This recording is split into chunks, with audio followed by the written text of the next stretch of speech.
Okay, everyone, let's settle down for today's talk, and you may say sadhu.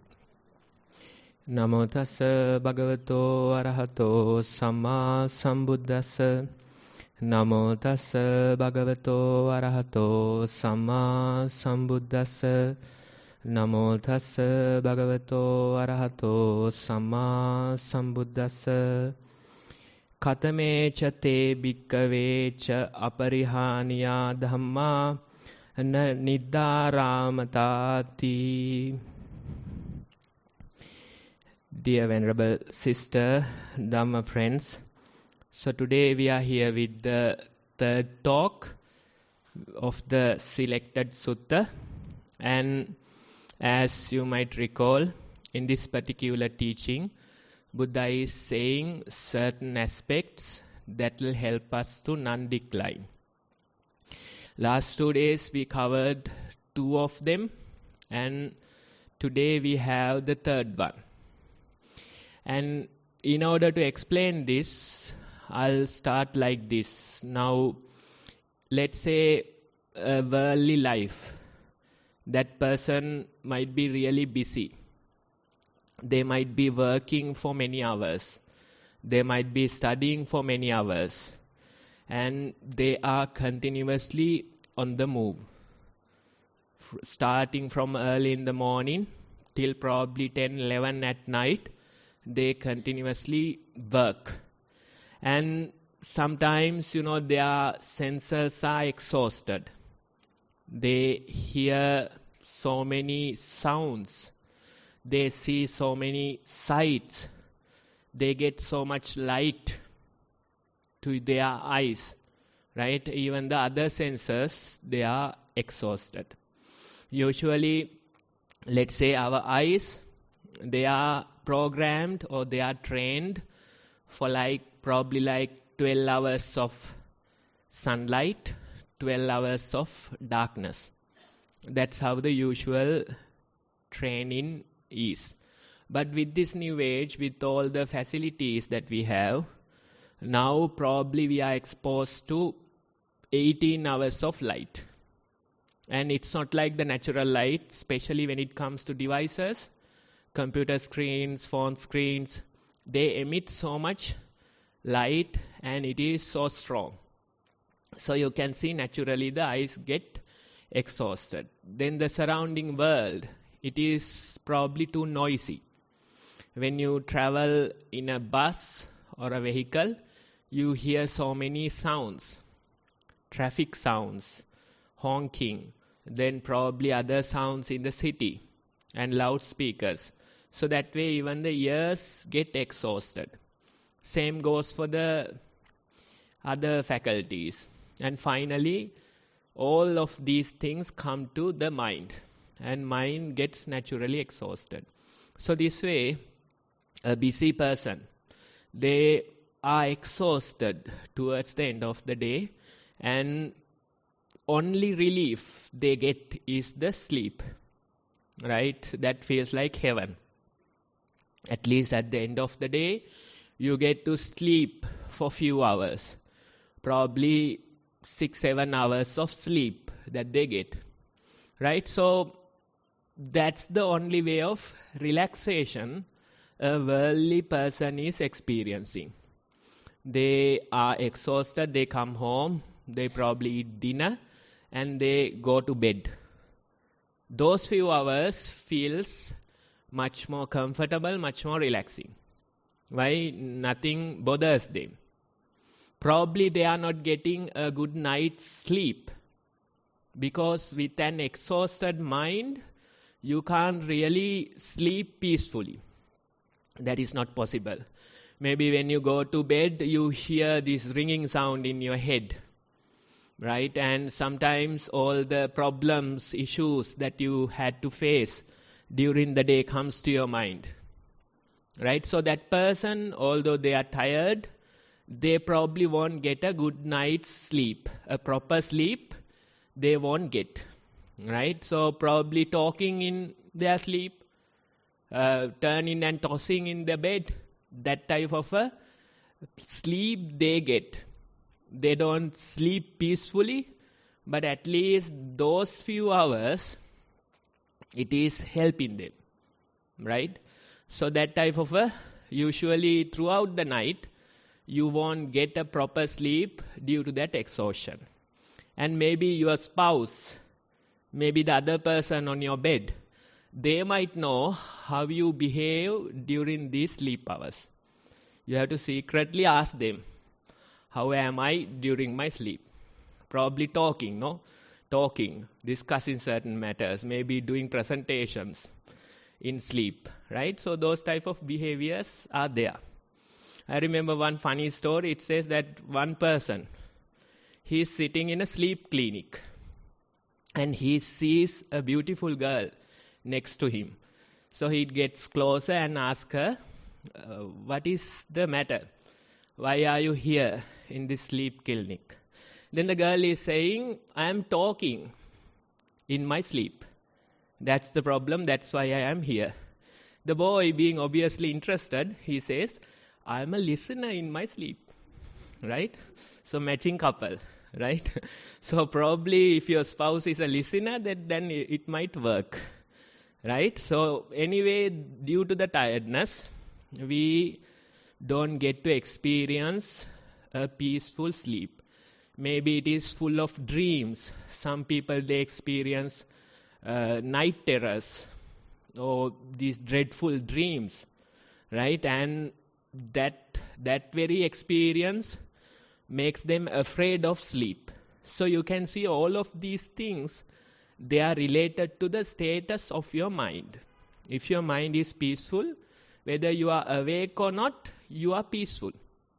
If your mind is not peaceful, then probably even during your sleep, you get exhausted, you feel fearful, and you have a lot of dreams. That type of a sleep you might have. So this is the worldly person, no? That's the only relaxation they know. They know this relaxation through sleep. And next day early morning, they wake up. They are probably not fully relaxed. They feel like they can sleep for like few more hours. But still they had to, force themselves and, go to work again. So that type of a behavior usually the worldly people have. And sleep is the only few hours of relaxation that they get. That you have to give it to them. Otherwise, they might go crazy. Right? Only the sleep is the one that is keeping you sane. Right? One person, he had done an experiment. He tried to, stay awake for many days and try to evaluate how that process was. This person somehow made it to 11 days. Right? And within couple of days, they could feel the blurry vision, like, stress, becoming moody, angry, all those type of things. And by the 11 days, severe psychological symptoms, probably like hallucinations and certain paranoia and those type of things. So you can see sleep is important. Probably those few hours of sleep, that's what keeping us sane. Right? So for a worldly person, for a person who doesn't know meditation or this path, sleep is important. Right? But when it comes to meditation, when it comes to this type of a practice, Buddha is advising us some other way. He's saying we shouldn't be indulging in our sleep. That's what he is saying. Especially for a practitioner, especially for a meditator, he's saying if you keep sleeping, if you get delight in sleep, then that's a factor of decline. Right? So today's topic is sleep. He's saying, Katamecha te bhikkave cha Aparihaniyadhamma. What are the 6 qualities that lead you towards non-decline? And the third quality, he says, not taking delight in sleep. That's the idea Buddha is giving. Now, he is talking about a meditator. Because for the worldly people, they might need those few hours of sleep. And that's the only way of relaxation that they have. That's the only thing that keeps them sane. So for them it is important. But when it comes to meditation, when we experiment with this mind, in a way you shouldn't be taking delight in sleep. Especially if you come from a busy environment, when you arrive here, you feel like sleeping through the day. Right? That type of exhaustion you have. Even sitting meditation, quickly you fall asleep. I don't know how some people do it. They simply sit. Next moment you can see that they are asleep. Right? Special powers to sleep. Right? That's some quality. Even in a bus, let's say, even while standing they are sleeping. Get into a seat, next moment they are asleep. Right? So that type of sleeping qualities certain people have. But when you come from an exhausted lifestyle, when you come to a relaxed and comfortable place like this, naturally the sleep comes. Probably you are sleep deprived. So you probably need certain hours of sleep daily. How many hours? According to sciences, they say around 7 or so hours. But do you get 7 hours of sleep every day? That's the question that you have to ask. Probably mothers, they won't get 7 hours. They probably get like 5 hours or so. So every day they have a balance of 2 hours missing from their sleep. Right? So natural that they get exhausted through that week. And probably during the weekend they only sleep. That's all they do. Otherwise, after some time, they get sick. Right? The nature forces them to take a break from their hectic schedule. Right? So anyway, this type of sleeping behaviors are there. When it comes to a retreat, when it comes to a meditation like this, you can really feel the sleep is coming. You feel sleepy, especially first 2 days or so. You can really feel that you become sleepy, right? But it's natural, probably due to the sleep-deprived nature. You somehow have to continue, probably support your meditation and even sleep little bit extra. But when you do for like couple of days, you can really start experimenting with the sleep. Initially you are sleep deprived, you are tired, so naturally you start to fall asleep, but gradually you become better at the practice. And the Buddha's advice is that we shouldn't be taking delight in sleep. He is saying not to, indulge in sleep. You can sleep. According to timetable, you get few hours of sleep. That's okay. That's okay to have them. But you shouldn't be indulging in sleep. You shouldn't be sleeping all the time. That is not good for yourself. That is not good for a meditator. If you prefer non-decline, then you should be sleeping according to the timetable. That's the advice. Otherwise, if you indulge in sleep, then that very process, that very thing becomes a hindrance to your practice.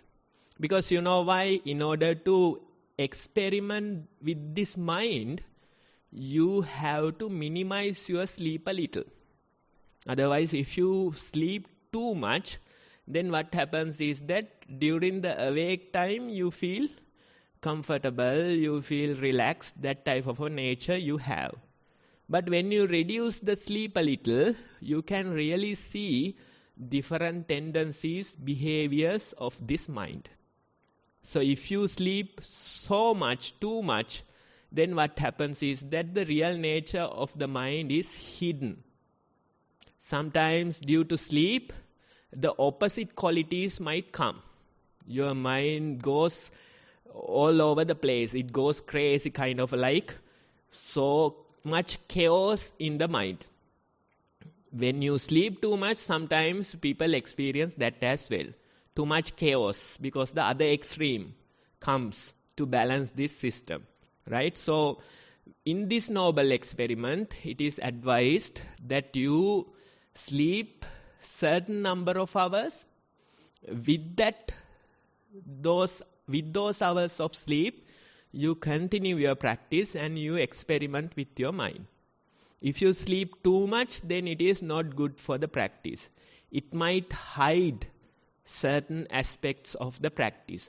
And sometimes it might create too much chaos in your mind. The mind is all over the place because you might had too much sleep, right? So in order to experiment with this meditation or the practice, you have to limit your sleep. You have to limit to certain number of hours. We are not suggesting staying awake throughout the night. That's not our suggestion.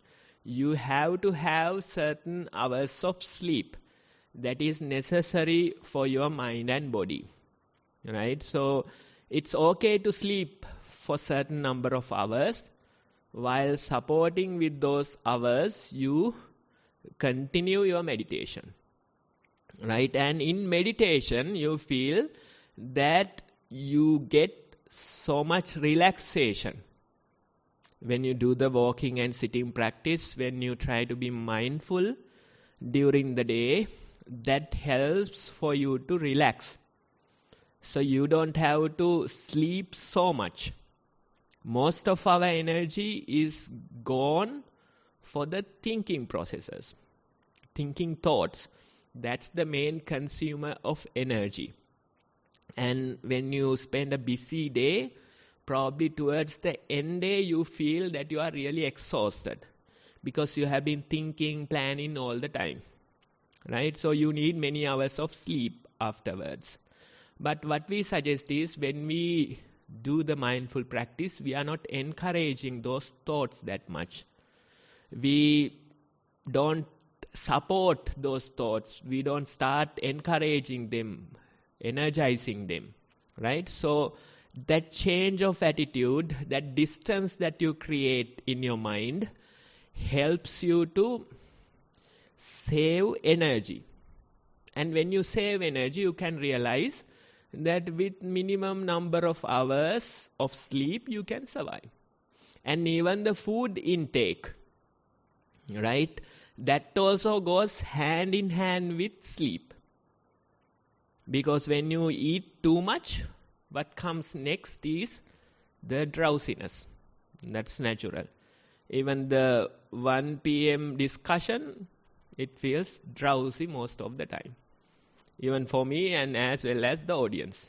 Some of you, falling asleep, feeling drowsy. So just after a meal, it is natural that you feel sleepy, right? So we are controlling our food as well. If you eat too much, the only option would be to sleep simply. And when you avoid the meals after noon, what happens is that some people, due to the hunger, they struggle to fall asleep. They sometimes stay awake because they feel this hunger in their body. Right? So you can see it is an experiment with these things. We are not indulging in sleep. We are not indulging in food.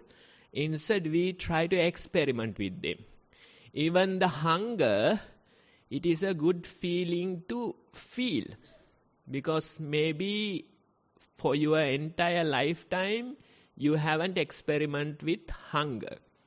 Usually what we do is, whenever we feel hungry, we feed it. That's what we do. And that's how we have survived. But in this type of a practice, especially in a residential retreat, you can feel that you are not getting proper food, like the dinner you don't get, right? So you feel hungry. When you go to a sitting, walking, you feel the hunger. And it's an opportunity for you to experiment with this hunger. You might have to ask, how does hunger feel? That's a good question to ask, right? How do you feel hunger in your body? Maybe for the very first time, you let it happen and you start to notice the signs of it. Most of us, we don't even know how the hunger feels. Why? Because we have been feeding us all the time. Whenever we feel little hunger, we feed ourselves. Right? So in this practice, another aspect, another experience would be hunger. You can really see how the hunger appears in your body. And when you are hungry, how the mind works. That ability you can also see, right? Your mind sometimes go crazy over food. It starts, fantasizing having dinner at some facility or a hotel, right? Going through a buffet, serving yourself with all the delicious meal, right? So all those thought processes come. And let's say some of you might try to fill your belly with certain drinks, right? Certain, probably like jaggery, sugar, those type of things, coffee, tea, all those type of things. But more you experiment with the hunger, more you continue in this lifestyle, you realize they won't serve the purpose of food. That is the very idea. You drink black tea, black coffee, they won't serve the purpose of food. So you realize you later, probably in an hour or so, you become even more hungry. Your belly gets irritated due to the sugar intake, and later you feel even more hungry, right? So more you experiment with this lifestyle, you realize you simply have to give up trying to fill this belly. Instead, you have the breakfast, have the lunch, and during the afternoon time, you might have to survive with hunger. You might have to experiment with hunger. Less sugar intake might help to calm your belly, right? So those things you can really experiment and see. Food is something else, but food is related to sleepiness as well, right? So all those things creates a certain level of balance of energy. So we consume less food, we sleep lesser number of hours, but our energy consumption is also lower due to the practice. We are not thinking thoughts, we are not encouraging thoughts. So that change is there, right? And in this meditation, it is an experiment with the sleep as well. When we go into a sitting, some of you might complain that the sleepiness comes, drowsiness comes, you fall asleep. That those type of complaints are natural. But we are not suggesting that you get rid of it. Instead, we say you go through that experience mindfully. That's the very idea, right? That's why probably the first day I said that it's okay to sleep in the sitting posture. Don't go to that lying down posture. Instead, in the sitting posture, you can sleep, right? And if you approach it mindfully, you can see how you are falling asleep. That type of experience you can have, right? You can see signs of sleep approaching you. Maybe there's a change in the primary object. When you are about to fall asleep, you can see that certain changes are there in the primary object. With those changes only, as the next phase, next step, the sleep appears, right? So that type of approach is good. You stay mindful and you try to see how you surrender to sleep. You try to catch that process, right? So that type of approach is good. And one of the occasions, it is in Sampajanna Pabba, right? Satipatthana Sutta, Sampajanna Pabba. Buddha is giving us very nice guidelines for the practice. And Sampajanna means a clear comprehension, right? He says, Gate tite nisinne sutte jagarite sampajanakari hoti, right? Clear comprehension during these activities. Gate means walking. Tite means standing. Nisinne means sitting. Sutte jagarite. Those two words are related to lying down posture. And sutte means Sutte Jagarite. Jagarite means that you are awake in the lying down posture. Right? That let's say you go to bed and you stay mindfully. That suggestion is given. I remember a couple of months ago, I went to this bank for a couple of hours program, and they had the same session 1 year before. It's an annual program. And we had like 1.5 hours to, practice and give them some guideline. So after finishing this year's program, one person came to me and he was saying, Bhante, I learned one lesson from last year's program and I have been practicing it throughout the year. I'm a busy person. I don't get to get time to meditate, but I have practiced this one thing that I remembered from the last year's program. What's the one thing?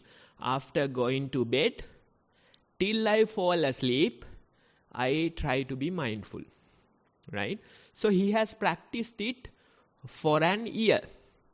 So that's something important, This person attended the program and he took one thing out of it, but he practiced it for the whole year. So that's something important. So we also can try going to bed, lying down posture, right? Trying to be mindful. And some people, when they try to, approach the lying down posture, try to go to bed mindfully, they complain that they can't fall asleep. That complaint is natural. They say, Bhante, you advise us, now I can't fall asleep. Right? What is the reason? In order for you to fall asleep, your mind has to reach a certain level of relaxation. That is necessary. When you force your attention on breathing, what happens is that now you are controlling your mind. So your mind is not going to that level of relaxation. Right? You try to keep your attention with the breathing in the lying down posture and you struggle to fall asleep. So you have to understand, in order for you to fall asleep, your mind has to relax. You have to allow that relaxation. For your mind to relax, you might have to allow some thoughts to come and go. Daily thoughts are coming. Those problems are coming. So that those thoughts you have to allow. Then the surrounding sounds, maybe tightness in your body, certain pain, irritations in your body, all those feelings might come. So we are not really trying to force our attention towards a certain object, especially during such an activity. Instead, we allow to keep our attention open and we allow whatever that comes to our attention to be there. Right? So that approach if you take, then you realize you can easily fall asleep. And you keep mindful and at a certain occasion you fall asleep, you don't know what happened. Right? That is the experience that we have. But Buddha is saying Sutte Jagarite. Be mindful. Jagarite means being awake in that posture. Be mindful while you are awake. And he is suggesting Sutte means during the sleep. Right? Now you have surrendered to sleep. He is saying that we should be mindful or you should practice clear comprehension during that part as well. Now that is a question. How to be mindful during the sleeping time. Once you surrender to sleep, how to be mindful. So that question is not for a beginner probably. Right? But when you practice for a while, what you realize is that although you fall asleep, that very mindfulness that you had while falling asleep, it continues throughout the night. Right? Because you fall asleep with a certain level of mindfulness. And that very mindfulness is protecting you throughout the night. And some people say they feel like they are awake. They are in sleep, but they feel like they are awake. Lucid dreaming comes to mind, right? The idea of lucid dreaming, you dream, but you know that you are dreaming. That very experience. So, some people can feel they are asleep, but they feel like they have a certain part of wakefulness throughout the night, right? So, that approach is what I think Buddha is encouraging. That sutte jagarite, surrendered to sleep and awake, right? Both in the lying down posture, right? So that surrendered part, you have to experiment and understand. I'm not going to explain it further. I'm not trying to explain it further. Instead, you try to fall asleep mindfully. You keep your mindfulness while you are awake and see whether you can feel anything during the sleep. Probably something like lucid dreaming. You might start to feel that you are sleeping, but still a certain part of wakefulness is there. And most people, when they fall asleep mindfully, they realize that they get a good night's sleep. If they had like night terrors and things like that they disappear when they can sleep peacefully. They are no longer afraid of sleep. If you are having night terrors, if you are having these dreadful dreams, then you are afraid to go to sleep. You don't want that experience. But these things, you can really get rid of them with few, probably like months of practice. Right? You are falling asleep mindfully, and that helps you to be peaceful throughout the night. Right? So that those things you have to experiment and see. You have to practice yourself and see. Don't try to, collect all the information here. That's not the way. Instead, we are giving some hints. You have to practice and see how it is applicable to you. And you can really get a good night's sleep when you fall asleep mindfully. Right? And even in the sitting sessions, sometimes we can feel this lucid dreaming kind of experience. We know that we are awake, but still certain parts, certain time slots, you can feel you are more like dreaming. Sometimes you hear certain sounds. You feel like you heard it from the surrounding, but surrounding no sound appeared. Sometimes you see certain images and maybe like movie parts kind of things like that.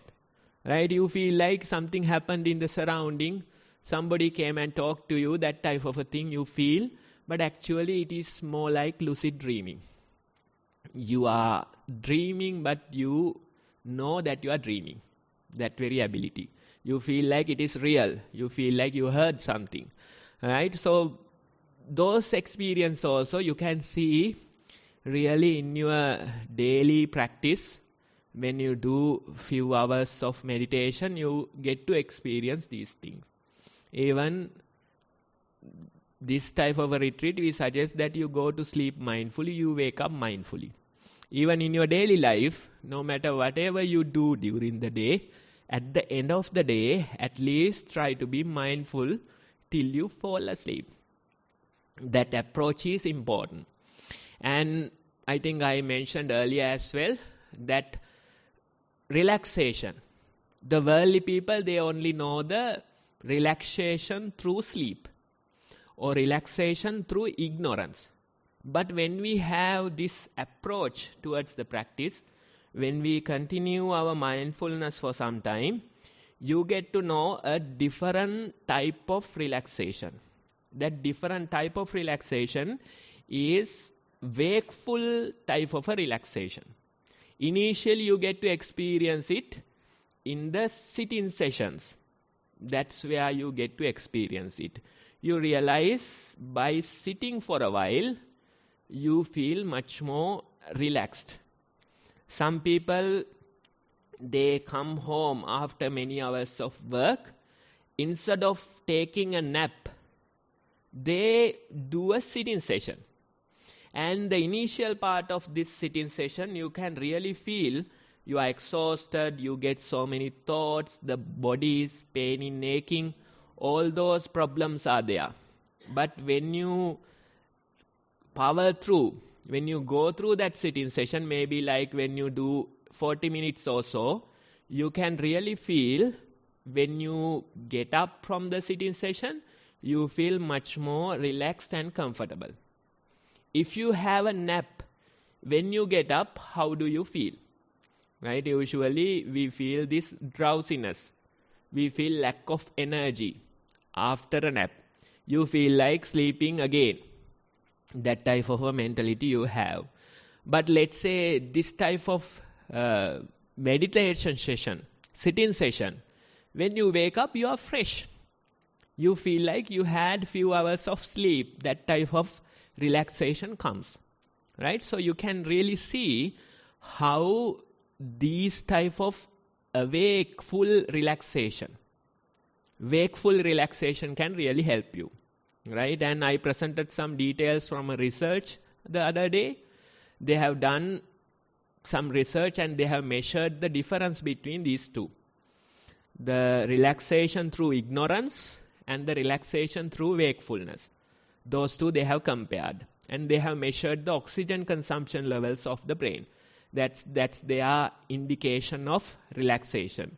And what they say is that more your brain relaxes, lesser oxygen it needs. So they have found that after 6 hours of sleep, the relaxation level that you reach in your brain, that same relaxation level is coming within 20 minutes of meditation. So you can see that wakeful relaxation is a powerful type of relaxation. It's a rapid relaxation. Since it is rapid, it is difficult to withstand, difficult to bear. Right? We feel the pains, aches in the body. We feel our mind is all over the place. Probably you won't be able to notice the primary object even. But if you go through that process, then you come out of it much more relaxed and comfortable. Right? So probably in a retreat like this, when you are residential, you can really understand or experience this comfortable or this rapid kind of relaxation. The relaxation through wakefulness. You can really feel it in your walking and sitting practice. Right? Especially in the sitting sessions, you start to feel this. And when you go through this type of a retreat, it is natural that you get exhausted during this process. Because this is not the known or comfortable relaxation that you understand from the worldly life. This is a different type of approach. So you have to be patient. You have to somehow have the courage to continue during this process. Especially in a 7-day retreat like this, this is a good day to talk about it. Right? Because when you pass 3-4 days, you really get exhausted. No matter whatever you do, you go to the walk-in session, you feel irritated, you feel pain in your body, you don't like it. You come to a sitting session, you feel irritated, you don't, feel comfortable in your body, you feel pain and you don't like it. You go to your bed, you lie down, still you don't feel comfortable, right? So wherever you go, whatever you do, it feels so irritating and painful sometimes in your body. Some people, they struggle to, close eyes even. They close eyes for a few minutes, then they try to, open them and see whether everyone else is meditating. It looks like the problem is only for me. Others are meditating very nicely, peacefully. Then they again start meditating and close their eyes. Again, after a few minutes, they check the watch and still only like 5 minutes has passed. it felt like maybe few hours, right? So that type of feeling you get.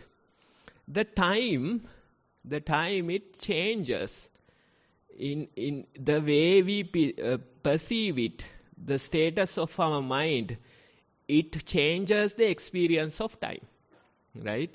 When you are happy and comfortable, you feel that the time is flying. When you are irritated, the clock stops. You sit in meditation, you sit for like 45 minutes, you open your eyes and see only 5 minutes has passed. Right? So that type of irritation, that type of difficulty, I am sure some of you are going through. Especially if you are a beginner, this happens. You can't keep your eyes closed, you can't keep your eyes open, you can't sit, you can't walk, you can't lie down. Whatever you do, the mind feels so irritated and maybe the body pain in aching. Right? So this is the phase that happens. After 3-4 days, some people, they reach this milestone. So you have to approach it patiently. You have to be little compassionate towards yourself, probably taking a little break, go sit in the nature for a while. Maybe that type of a break will help. So in a way, you are taking it patiently, in a way you are compassionate towards yourself, and in a way you have to, have the courage to somehow go through this very process, right? In one of the flask that I was served some drinks, there's this very nice motto. Somebody has written it, never give up, with a smiley face, right? So that's something nice to remember during this time, right? Somebody has written it with a smiley face, never give up, right? So when you are in a retreat like this, especially if you are a beginner, it takes a lot of courage, it takes a lot of patience, but that's worth it. You have to go through this very process and understand the different aspects of this mind, or these different qualities that the Buddha is talking about, right? So we are in this process, we are in this struggle, right? But you have to have the courage, have the patience, and somehow continue. Don't think about the entire retreat at once.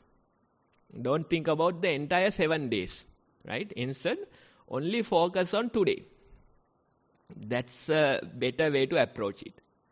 You don't think about tomorrow, you don't think about how many days are there. Instead, simply, today I'll somehow survive. Tomorrow is a fresh day, that's tomorrow's problem, right? Today I'll survive, today I'll go through this process, and when it comes to tomorrow, I'll deal with it tomorrow, right? So that type of approach is better, especially if you are a beginner, right? With this way only, you can develop these capacities. With this way only, you can develop these abilities. That's the idea. That's the very method of the practice. You have to earn it hard. You have to earn it difficultly. But when you earn it, you get that gift, right? You develop your meditation, you realize all those months, years of struggle, it paid off, right? So you have to gradually develop this ability and improve your meditation. And when you improve, you realize that there is a different type of relaxation. That different type of relaxation is relaxation through wakefulness. And in that relaxation, you can feel that your mind is relaxing so rapidly, and after even a short period, you feel much more calm and comfortable in your mind. That type of relaxation, if we know, then that helps a lot. Otherwise, how many hours you sleep, still you feel tired and exhausted, right? So it is not about taking delight in sleep, but it is not about, suffering yourself with no sleep. Instead, what Buddha is suggesting is to find a balance in between them. How to find the proper balance in a relaxed mind. You might need certain hours of sleep, that is necessary, but you might need certain hours of meditation as well. With meditation, with certain hours of sleep, you realize you feel much more peaceful and comfortable in your mind. That is necessary. That balance you have to understand, you have to figure it out. Even during the days, if you practice mindfulness, you realize although you are working, although you are attending to your family matters, you feel that the stress is not building up in your mind, right? It is releasing every now and then because you have certain mindful moments. And that helps a lot. That helps a lot because you have those mindful moments, and due to that, you feel that you are relaxing every now and then. And let's say a sitting session. When you go to a sitting session, you feel that certain symptoms appear. One thing is that you start yawning. Not a simple yawn, a huge yawns come, right? Then some of other symptoms are the eyes, they start to tear. Then sometimes you're dripping with your nose, right? All those symptoms appear. Most people, they worry what is happening. Some of them, they try to assign this to sleepiness. Some of them, they say these things are disturbing me. But actually it is, they are signs of relaxation. When your brain is flooded with happy chemicals, you naturally feel that these symptoms appear in your body. And some research that they have done, they are suggesting that whenever we feel exhausted, whenever we feel anxious, we should yawn forcefully. Big yawns. Forcefully you yawn, right? And they are suggesting the reverse logic. By yawning, your brain will be flooded with happy chemicals. That's what those people are saying. But in meditation, we can really feel the forward logic.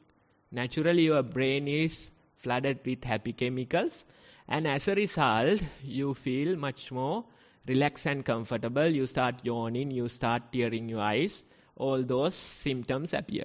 They are symptoms of relaxation. You can see even in a sitting session, initially, these relaxation symptoms appear. Even in your daily life, you can feel this distance. It is making your mind relaxed and comfortable. So towards even the end day, you don't feel so exhausted, you don't feel so much tension or stress. Why? Because this practice has helped you, and it has improved the quality of your mind. Right? That very idea is important. Now you can see we are not indulging in sleep, but we are not taking delight in sleep. Instead, we figure out the proper balance of these things. That's the very idea of Buddha's teaching. You have to figure out the proper balance. Right? And when you figure out that balance, you can really feel that you become peaceful and comfortable in your mind. And let's say when you continue for a while. Now remember, yesterday we mentioned about the breath disappearing, or the initial thought and the sustained thought, it is disappearing. Now when that happens, right, although it disappears, it is coming back again, right? Most people, they prefer that void that appears from it.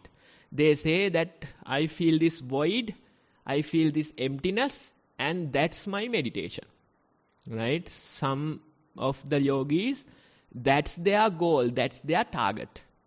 But that's not the end of it. You have to understand.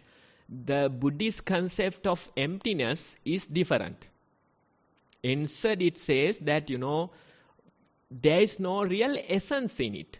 That's the very idea of emptiness. The world isn't empty. That's not the case. The world isn't full. That's not the case. What Buddha is saying is that there is no real essence in it. Right? So when you reach that point, you can see sometimes it is becoming empty. The breath disappears, you feel this void, emptiness inside you. You feel much more comfortable in it. But again, you can see the world appears. Again, the breath appears. Again, the surrounding sounds appears. Again, the disturbing thoughts appear. Right? The world is appearing again. Right? Usually we have dislike when the world appears. We prefer that emptiness. We prefer that void. Most people, they say, I want to get to that place. I want to go to the emptiness. I want to go to the void. They don't like when the world appears. Although the world appears, again, the emptiness comes. Again, the void comes. So the very meditation practice is allow this process to continue. Allow this process to continue and simply see how the world is getting empty and how the world is getting full. It's an exchange between the fullness and the emptiness. Whether it's become full, it won't stay like that. Whether it's become empty, it won't stay like that. Right? What Buddha is saying, what this practice is saying, there is no real essence in it. That's the very idea. So when you reach that point, you have to understand, let the breath appear again. Let the world appears again. Right? And when the world appears, you can see again the world is disappearing. After a while, the world is disappearing. You can see your mind is reacting to these situations. Sometimes likes and dislikes, they appear. You like the emptiness, you don't like the fullness. Right? When the emptiness appears, you can feel likes in your mind.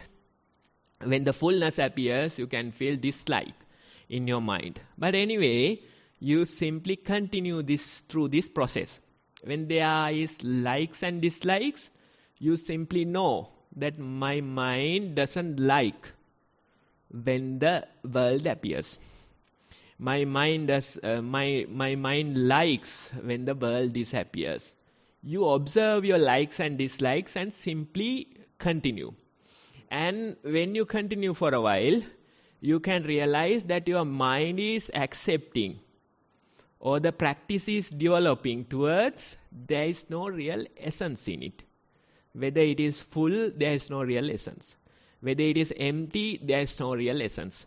That's the very practice. That's how you should be practicing. Right? And when you continue like that, you can really see for short moments, the world doesn't interest you anymore. That's the very idea. World doesn't disappear. The world is out there. But your mind lacks the interest in it. Right? You feel that the world becomes blurry. Sometimes you feel drowsy. All those different experiences come. Right? So you have to properly understand this. When you appreciate the real nature, when you appreciate that there is no real essence in this, you can feel that your mind lacks the interest in the world. There's this very nice story about Venerable, can't remember now, Venerable Anuruddha. Right? Some of the devas that's known to him, probably like female, they come and visit him. And he is seated under a tree, and so beautiful, so colorful, these devas come and they appear in front of him. They have beautiful garments, beautiful jewelry, and perfect skin color, everything, right? So the Venerable Anuruddha thinks that if all of them become white. That would be very nice. His mind is thinking. And as soon as he thought that, all the devas, they became white skin color, white clothes, white jewelry, very beautiful. Then again he thinks, if all of them become blue in color, then all of them soon after became blue in color. Then if all of them become red in color, soon they became red in color. So this process continues for a while. He thinks that appears in the outside world, right? And one person started dancing, one person started singing, one person started playing music, entire party is going on, right? So Venerable Anuruddha, after a while, he realized, now it's too much. I'm a monk, I should remember that, now it's too much. So what he does, he turns his head towards the floor, right? He turns his attention away. As soon as he turned his attention away, as soon as he looked elsewhere, all those devas, they knew that no longer this person is interested. So what happened? They disappeared simply, right? So that very attitude of Venerable Anuruddha, if you pay attention to the world, it becomes vivid and colorful. Whatever the things you wish, those things will be manifested in that world, right? But when you turn your attention away, when you are no longer interested in this outside world, what happens is that simply the world disappears. It is already there. The world is there, but you have no interest in it. You lack the interest in that world, right? So this change in the mind, you can really start to experience in your meditation. You feel like the world becomes blurry, or you feel some kind of a drowsiness in you. All those symptoms appear when your mind lacks interest in the outside world. And that's a good sign. That's a good sign. And when you go through that process for a while, you realize for short periods, probably like for few seconds, few minutes, the world fully disappears. Fully disappears. How does it feel? How does it feel? It feels like blank. It feels like the time has slipped, right? For few seconds, few minutes, I couldn't notice that I was there. I couldn't reflect that I am sitting in meditation. After a while, you get back to the usual ways and you realize that last few minutes, I was blank. Right? I was blank. There is this other way to explain it. Right? You go to sleep and imagine if it is a dreamless, deep sleep. Right? During a dreamless, deep sleep, you have no world, no problems. Right? All your problems resolve and the world disappears simply. Right? You wake up tomorrow morning, then again the world appears. But imagine you go to a deep, dreamless sleep and you don't wake up. What will happen? Right? Then most people, they don't like it. I have to continue this process. But the metaphor or the analogy given to Nibbana is that you go to a deep, dreamless sleep and you don't wake up. Right? All your problems, all the worldly matters are resolved. You don't have to worry about the third world war. Right? It doesn't matter whether the world appears, whether the other people survive, it doesn't matter. Right? So that very idea you can really feel in your meditation. For few seconds, the entire world disappears and you have no problems. Problems appear only after when the world appears. Then you start thinking about that very experience. You start writing reflection reports. You saying, what was this experience I couldn't understand? Right? The problems, they appear only with the world. Right? So you can see it is an experiment with the sleep as well. when you really experience that level of meditation, you can feel that it's one of the most relaxing experiences. You go into that for few seconds, few minutes, and you come back refreshed. You feel like how exhausting it is to simply go through this life. How exhausting this world is, you feel. For few seconds, the world disappears and you are fully relaxed. You come back again to this world and you realize how exhausting it is simply to live. Right? That level of relaxation you start to feel for few seconds, few minutes. And when it is properly established, you say that he is an arahant. He has become enlightened. All the problems, issues are over. No longer the world creates problems in that mind. Right? So you can see gradually we start with sleepiness. Gradually we go towards that deep states of relaxation, and we in a way try to reflect upon the idea of Nibbana. How we can relate that to our life, how we can relate that to our practice. Right? So that's the very idea, that's the very practice. And I'll mention one more thing before we conclude today's talk.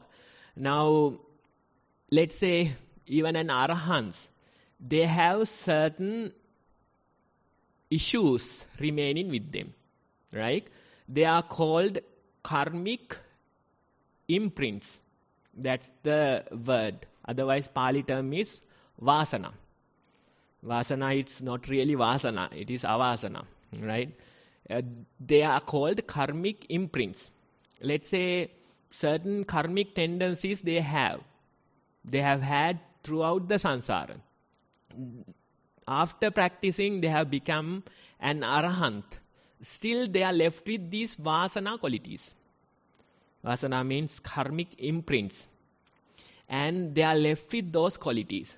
Let's say for a person who has slept throughout most of the samsara, right? Maybe some animal or something like that. So those tendencies are there with that person. So in this life, that person has become an arahant, but still these karmic imprints are left with. He has certain tendencies towards that behavior. Another example would be, let's say, a lustful person. Lustful person. Before the practice, before the enlightenment, this person was lustful, let's say. So he is usually looking at other people, men, women, whatever. He is looking at other people with a certain kind of a lustful look, right? Then this person, he has practiced and he has become an arahant. Let's imagine. Still, he is left with these vasana qualities, the karmic imprints. He is still looking at other people. And they feel like this person is looking at with a lustful look. But inside, he doesn't have lust. Right? So you can see these tendencies. Still, even an arahant, they are left with those tendencies. They don't have the energy or the fire that creates that. But still, outside, it appears like they are still having those qualities, right? So it is called karmic imprints or vasana. Even the enlightenment of an arahant, it is imperfect. It is not 100%. Instead, what's done, the problem is resolved, probably like he has earned it properly, but still it is not perfect. Some defects are there, but that's okay. That's okay. He has done his part, he has attained Nibbana and resolved his problem. Still, due to those karmic imprints, certain behaviors, tendencies are there, but it is not really affecting the peace of his mind. He is peaceful, he is comfortable, in the moment, and that's what he has earned from the practice. So you can see even sleep could be something like that. Maybe for eons we have been sleeping a lot. So it is natural, even after many years of practice, sometimes you feel these imprints are there.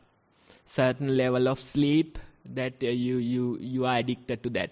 You have certain tendencies, other tendencies, right? So these things, it's so interesting to continue this journey. You have to continue for a while. You have to do the practice. You have to continue for few weeks, few months, few years.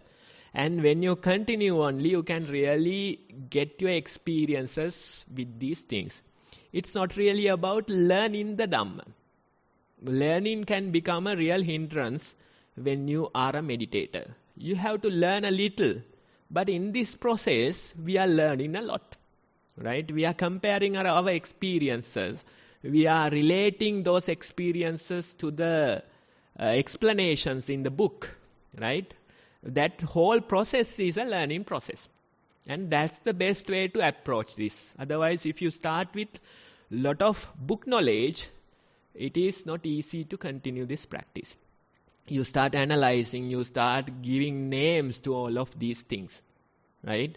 So let's continue, and we will see how we can understand this process much better, how we can relate the very teachings into our practice much better. So today's idea is not taking delight in sleep. With that, we are concluding today's session.